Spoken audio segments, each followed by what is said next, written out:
Professor, we talked a little bit about offshore with your Hamptons example, but what about the laws on that? How does someone get the rights to build an offshore wind farm?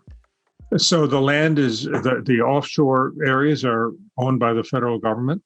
The Bureau of Ocean Energy Management, which is within the Department of the Interior, is the agency that controls that. Under the Trump administration, they really slowed down the permitting for these projects. Under the Biden administration, that's going to pick back up.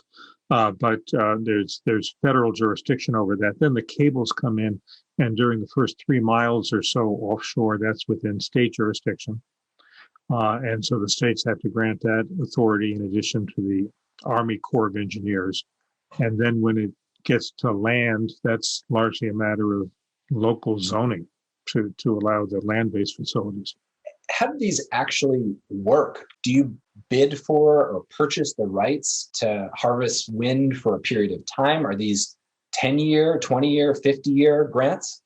So the Bureau of Ocean Energy Management holds auctions to lease the offshore land.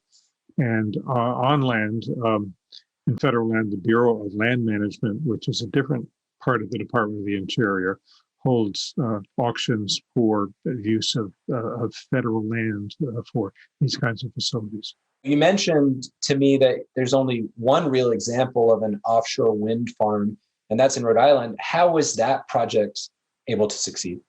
So it had local support. The residents of Block Island were able to cut a deal that it lowered their electricity rates in order to have this small wind farm off their shores. So they were happy with it.